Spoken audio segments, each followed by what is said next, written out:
Hello, everyone. This is Veronica. Welcome back, and thanks for joining me for my daily scent and makeup of the day video.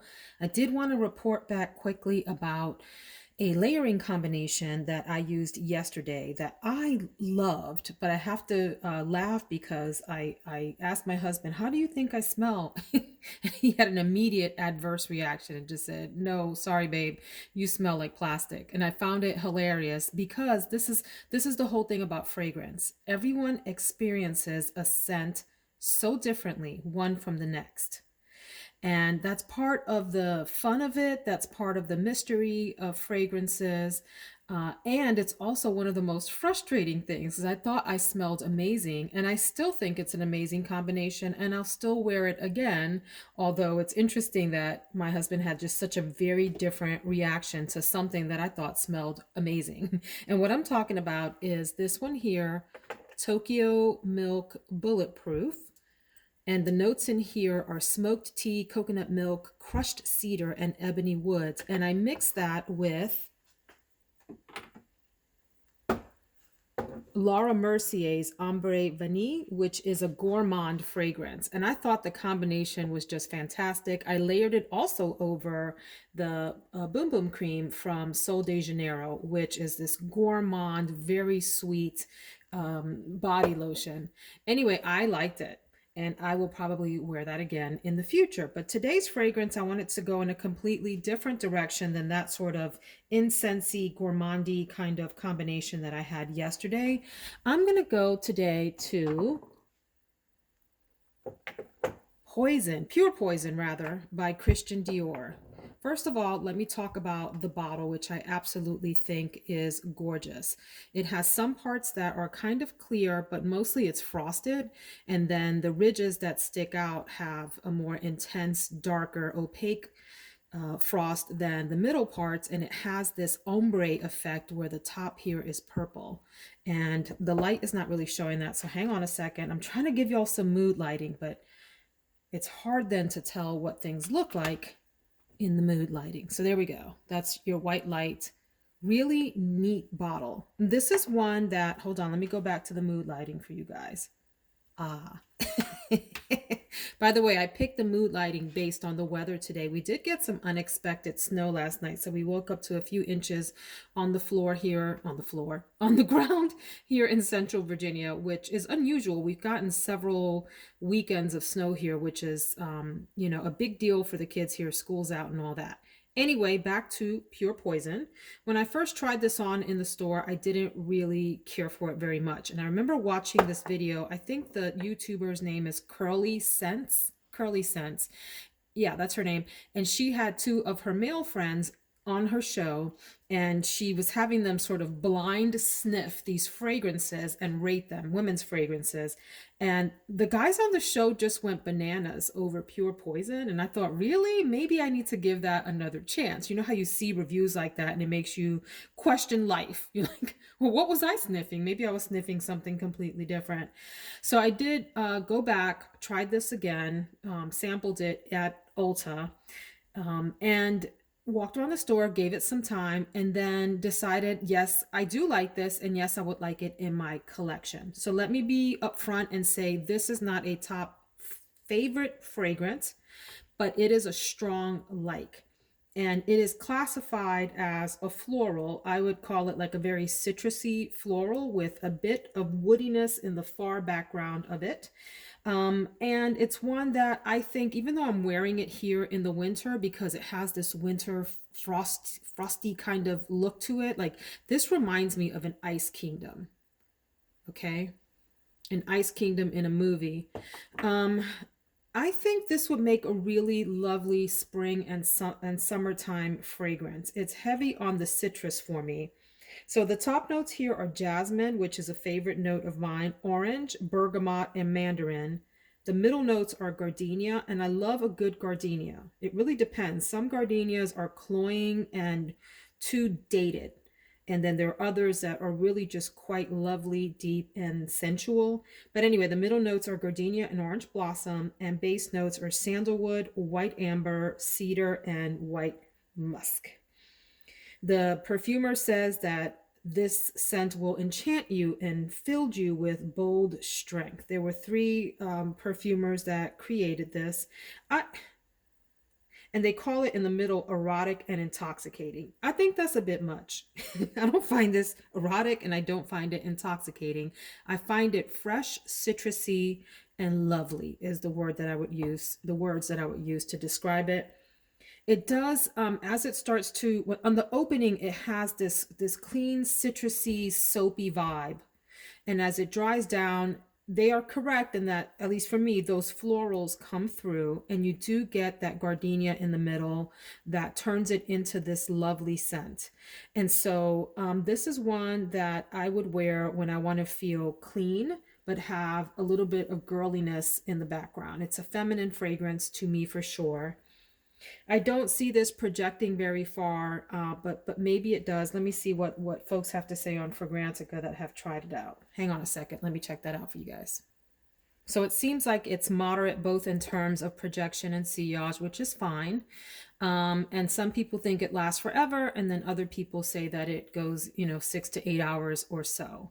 Either way, for the bottle alone, I love having this in my collection, and I am a fan of citrus fragrances. And then when you add in floral notes that I really like that gardenia or tuberose scent, I'm in love. So this is a definite, well, I just said I'm in love and now I'm going to say that I like it. This is a definite like for me. In terms of layering, if you're interested in that, I don't think you need to layer with this, but I did try one thing and maybe you guys will like this, maybe not. I haven't played around with layering with this fragrance too much, but because it has that gardenia note, I did layer it on one arm with Estee Lauder's Private Collection Tuberose Gardenia. And I have to tell you guys, what I got out of that I think I like it, but it reminds me a lot of Lulu Cacharel from that house, in the blue bottle. And what I mean by that is that it gives me that Barbie doll, like plastic head, scent of dolls. When you sniff the plastic on the dolls, it gives you that sort of chemical scent. It's not unpleasant. I actually kind of like it, but it does give me, the combination gives me Lulu Cacharel vibes. So that's my scent of the day. If you want to see how things performed and how they compare to each other, I do at the end of the week, we'll do a review video of the perfumes that I wore that week and compare them to each other, tell you how they lasted and so forth, and give some more description after I've had an opportunity to try it all day. Let's go check out the makeup of the day. So here is my makeup wardrobe for today, and I'll try to just focus on some products that I haven't talked as much about on my channel because I think if you have followed me, you've seen most of these. So I would like to talk about the foundation, the lipsticks, and then these two products here, and maybe save the rest. I do have other videos that have reviewed these other products in depth, and typically in these videos I will go through the entire makeup wardrobe top to bottom. Oh my goodness, I just realized I forgot one important product, and that's my Becca Anti-Fatigue Under Eye Primer. Guys, I use that every single day, but I will use it later on when I do my makeup. But let me go on and talk about some of these products. A base product that I wanted to feature is the Estee Lauder Double Wear Stay in Place Makeup. I have mine in the color 3N1 Ivory Beige, and this was one that I was really intimidated by. By the way, I'm shaking it because for all of your concealers and your foundations, if you have a big collection, I would advise you to every couple of weeks or so, give them a good shake and mix up all of the ingredients in them so that they don't separate too badly, and I find they last longer that way. So anyway, this is a very full coverage OG kind of foundation. I wish it had a pump. I really don't like that it comes like that, especially for the price that you pay. I just think that's a fail on Estee Lauder's part. But the stuff inside is fabulous. And this is everything people say it is. It's a bit drying. So if that's a concern for you, you may want to stay away from this. Or another trick that you can do is put on a fairly heavy moisturizing cream. not one that is occlusive. And what I mean by that is that you don't want a cream that's going to be super duper heavy, like leaning almost toward like a Vaseline consistency. That's not what I'm talking about. I'm talking about a water-based moisturizer that is fairly emollient and heavy. And you may want to put that on first and then put the double wear over that before your moisturizer has a chance to completely dry down. Like it's almost dried down, but not quite there. And then go in with the double wear if you're worried about this drying your skin out. What that does is it helps to mix the double wear with just a little bit of the moisture from your moisturizer and maybe prevent some of that drying effect.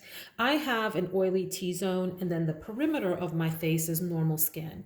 And so I don't have that problem. I do appreciate, because of that oily skin, that the double wear is a little bit on the drier side. And so this does have a full coverage consistency. It does last all day. I will use this in the morning, and then at night when I go to take my makeup off, it's still in very good condition. It hasn't faded away, and has performed well and stayed consistent during the day. So that's a very full coverage foundation for those of you that are interested in something like that. I would highly recommend the Estee Lauder Double Wear. But as I always say, guys, these products go on sale. If the price is concerning for you, I don't remember what it is. I think it's in the $40 range. If the price is concerning, just wait until Ulta or Sephora have that 20% off sale. And sometimes they'll go even lower, and these will be half off. Okay. Great foundation choice. It is a favorite in the makeup community for a good reason. I will also like to talk about the lipsticks that I may use. Actually, let me do that last, because it doesn't make sense to talk about those until I share with you the eyeshadow product that I am going to feature. So where do I want to put you? Let's put you back there. Let me talk about this little quad from Tom Ford. So in the past year, I decided to venture into Tom Ford and purchased 3 quads. And I have to say, I like all of them, but I did my research first. This one is called First Frost, and here's what it looks like. Let me take this little plastic covering off. By the way, these little brushes that come with these, they're a joke. You should probably throw that away. But if you're not into the Tom Ford shadows and you think you might want to venture into that space, one of the things I learned in my research, and what I mean by research is I watched a lot of YouTube videos about Tom Ford shadows, and I watched people that I trust. So that would be people like Michelle Wang. She knows her luxury makeup products inside and out. Definitely check her out. Last name is W-A-N-G, Michelle Wang. Mel Thompson, another fabulous makeup artist with tremendous knowledge of products. And then the other one is Morgan Turner, who says she's not a makeup artist, but she's an enthusiast. Actually, that's not true. She does talk about having a makeup kit. I digress. Morgan Turner. And I trust their opinion on products, especially Morgan Turner. She is brutal about her eyeshadow reviews, and I know she's telling me exactly how it is. But what I learned is if you want to venture into Tom Ford, you may want to start with a shadow quad that has the TF, the Tom Ford TF, embossed in the actual formula here in the pan. And so the reviews said that these are better formulas. They're more, I think they're referred to them as being like gel-like once you swipe them on, and that the ones that aren't embossed are really hit or miss quads. And for the price that these things are, you guys, okay, these little quads, I think they're in the 80 range, like $88 or something. Are you kidding me? But I did get curious about Tom Ford. So you know your girl got these on extended sale during the holiday season when prices were slashed. If you see these on sale and you're interested, again, the hint is get the ones with the TF and jump on that sale right away, because they sell out almost like immediately once they're on sale. So this is called First Frost. By the way, I watched their ranking videos too, and that helped me decide which ones I wanted to take the splurge on. And I love this color setup here, this neutral, warm leaning setup. So let me swipe these for you. Swipe. swatch. So there, it's a bit of a drier formula. It doesn't feel creamy on the finger, at least that one didn't, but it applies like magic. So it's this subtle, but sparkly, sheeny color there. Here's like a pinky, champagne-y color. Same thing, a bit of a drier formula, but swatches incredibly.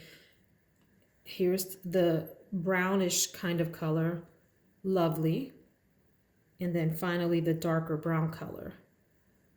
So you just get 4 shades and you got to make your whole look happen with that. Of course, you can always dip into other palettes, right? You don't, there's nothing saying you only want to go into that one palette, but I'm that person. I don't like dipping into a lot of palettes. I want my palette to have everything in it that I'm going to need for my look. I'm not that person that wants to pull out 10,000 palettes and be fussing around trying to find colors. But what I will do, the one exception I will make, is that I have some bronzers that didn't quite work out so well for my skin tone or my face as a bronzer, but they make great crease shades. Crease in your, eyeshadow crease shade. And so I have about 3 of those that I keep in a side drawer that I sometimes will use to put a little bit of background on my eye before I go in with a palette. That is the one exception I'll make. In fact, let me show you a couple of those.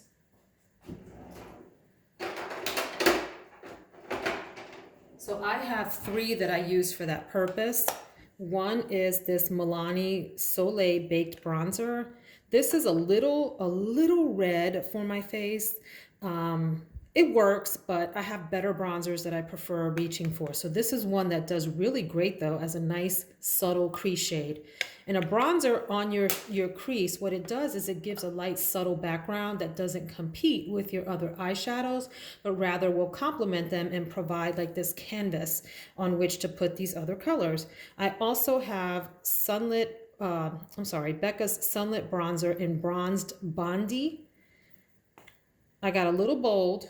That's probably a little on the dark side for my face in particular, too deep of a color, but makes a fabulous eyeshadow shade and a fabulous under your lower lash line blowout color if you want to add some color under there in addition to like a liner. And then finally, I have Bronze Babe from BH Cosmetic, their Brilliance Bronzer line.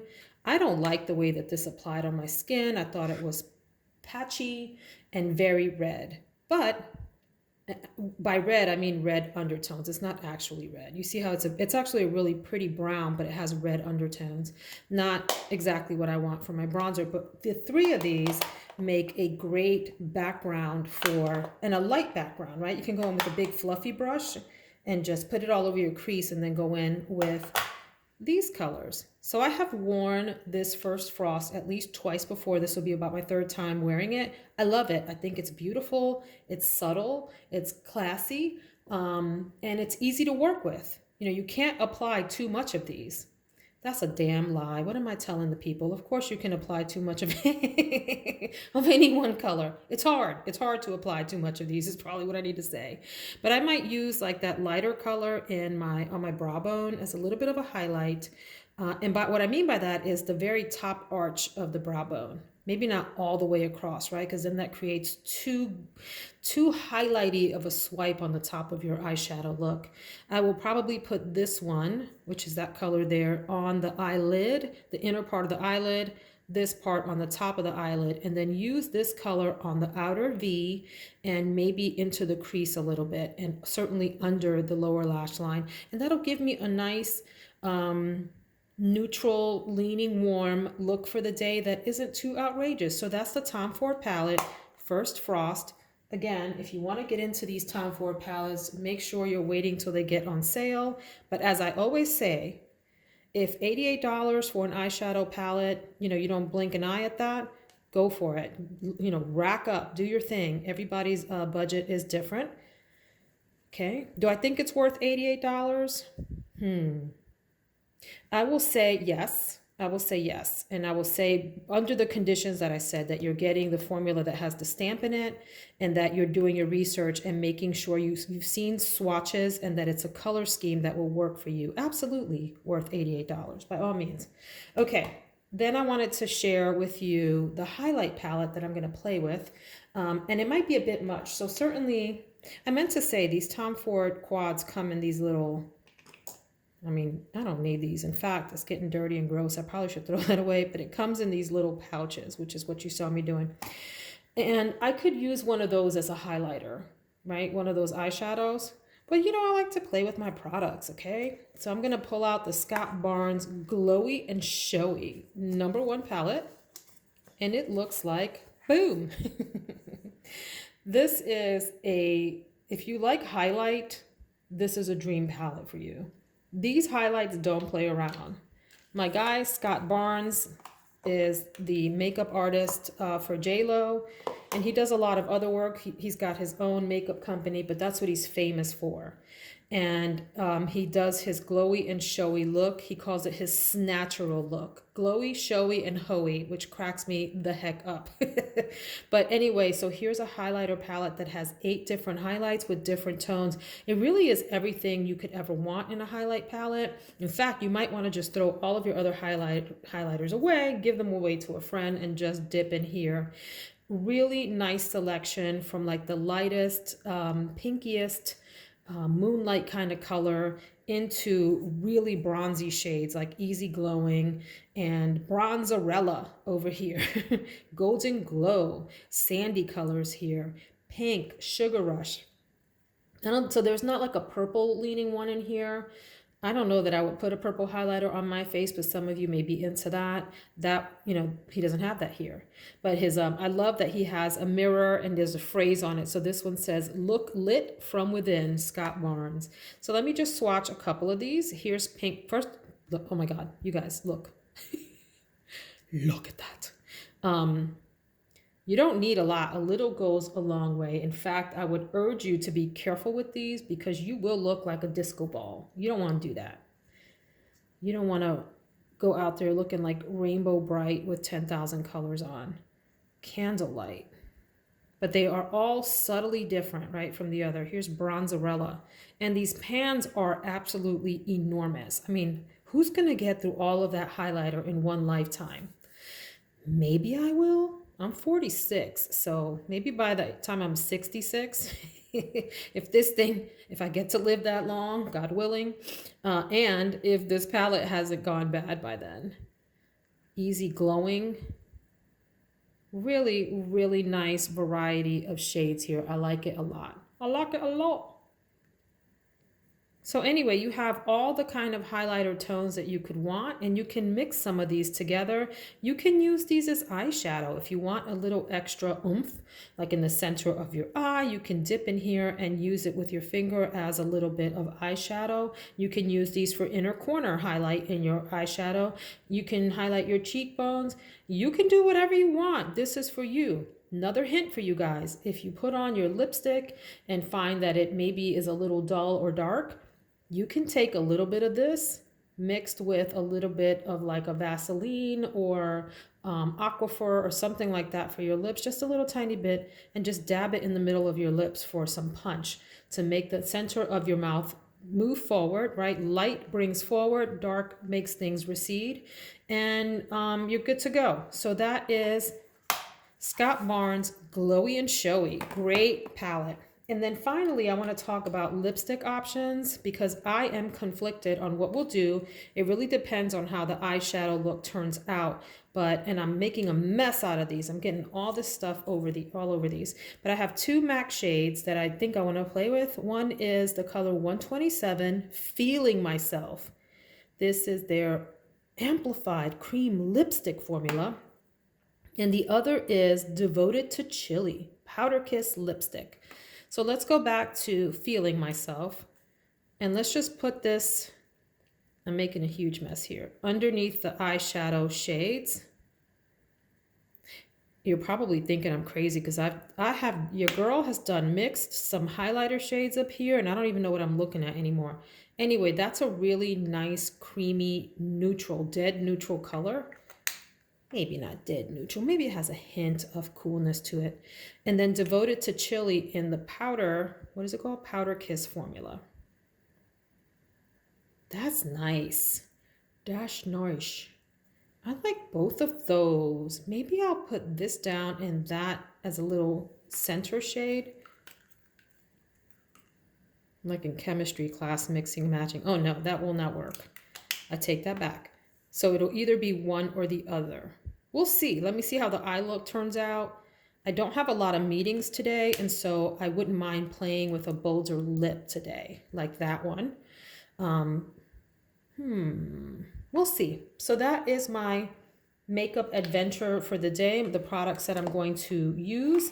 If you would like to see the finished look, I would encourage you to join me on Instagram. I'm at Veronica Says All, one word, Veronica Says All.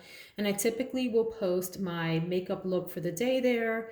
Warning, they're not, crazy Instagram looks, right? I'm not exploring with rainbow colors or tropical eye looks or whatever. They're pretty subtle, right? I am a working woman in her 40s, and I do have to video conference with colleagues and clients and so forth. And so what you see are mostly office appropriate looks. So if you like that, please feel free to follow me and let me know that you came from here, and I'll follow you back. And then I will say that I call my Saturdays my sassy Saturdays, saucy Saturdays. And I try to play with color on those days. But even then, it's not a crazy dramatic look. But it is different. Like I'll try to bust out some purples or some blues or something like that because I'm typically at home with the family. They'll be the only ones laughing at my eye look, calling me a clown. They don't call me a clown. I'm just kidding. But you know what I mean? I'm not having to worry about how the public perceives me. And so I experiment a little bit more on Saturday. Hope you enjoyed the video, and I hope you'll subscribe so that we can hang out and talk about perfume, makeup, house products, candles, life, anything you want. Look forward to seeing you on the next video. Take care, my friends. Have a blessed day.